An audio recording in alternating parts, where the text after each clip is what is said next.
Hello mga mamis! Nandito kami ngayon sa The Assemblage Point Resort and Convention. Ayan na guys, lagi akong pagdating ng room ay iniiwan ko talaga yung gamit ko sa aking bed. Tingnan nyo ako guys, ganyan talaga ako kapag nandyan sa room. Excited na kasi maligo. This time, ito po yung room namin. Premium deluxe na room po, katabi ng swimming pool at saka beach. At ito po yung CR namin. Ayan. So, 2 beds po para sa family namin. At merong 2 upuan. Oh my God, ang ganda. Ito po yung CR nila, shower room. Ito po yung free towel nila. Ayan, may papa-assemblage na pangalan. At ngayon po naglalakad ako at gusto kong umakyat sa taas ng bed. Siyempre guys, vlogger ako. Kailangan marunong akong umakyat ng bed ko. Ayan. As you can see guys, gusto ko muna magpahinga bago swimming. Ayan, mainit dyan guys kasi beach at saka swimming pool. So bago ang lahat guys, magkakape muna ako guys. Ayan, so nakikita ninyo, ayan, naghihintay ako ng mainit na tubig. Alam nyo guys, marunong na ako magtimpla ng aking kape. Joke lang, gatas pa rin pala ako. Pero alam na alam ko kung ano at saan gagamitin itong mga baso at saka platito at saka kutsarita. At dito na point guys, humihingi sila sa akin ng pera kasi magbabayad daw kami sa counter kasi bibili na kami ng pagkain namin para sa lunch. So ayan na guys, nagpauna ako ng 1,500 para sa lunch namin. At ito nga, nagsiselfie ako sa mirror nila. Ang cute no? Siyempre, laging signature pose ako. Ayan.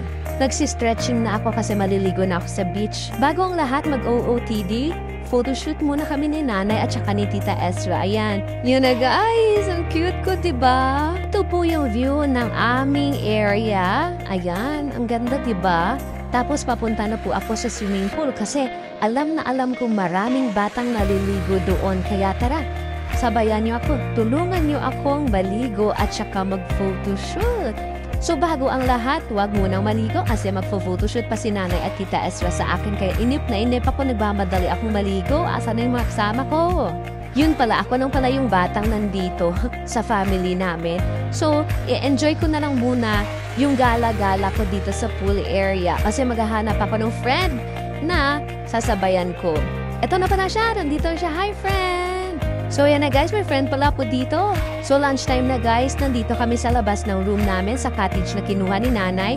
At dito yung pinaka magandang area kasi hindi siya mainit. At ito yung beach area nila guys. Kita nyo yung water, ang clear diba? So syempre, nag-mom and daughter time muna kami ni Nanay kasi ngayon lang kami nagkasama ang maligo sa beach. Kasi si Nanay laging busy at si Tatay. Ngayon, eto, enjoy with Tatay and Nanay. Ayan. So after mag-beach guys, ito na, nasa pool na ako. Ito yung pool area ng mga bata. At pwede kayong lumangoy dito, mga moms. Kasama yung family ninyo. Ang ganda dito, puntahan nyo guys. Dito lang sa San Joaquin, Iloilo, The Assemblage Point Resort and Convention. So ayan guys, ito po yung clear water nila. Ang ganda diba? Tapos ito yung mga Buddha nila. Ayan, ang cute diba? May baby siyang kasama.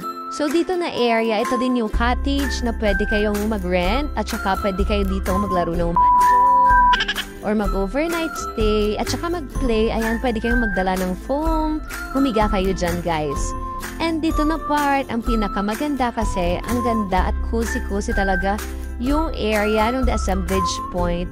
So dito na area yung mga rooms natin. Ayan yung room namin dyan sa gilid. And sa hagdanan, papuntang sa front desk na yan na area. Itong way na to guys, papuntang exit ng swimming pool. Pero entrance na basketball court nila. So pwede kayo dito dumaan.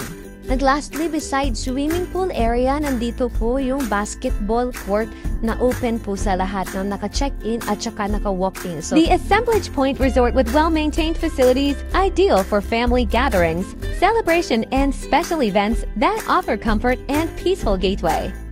Come and experience the warm hospitality and approachable staff. Visit now.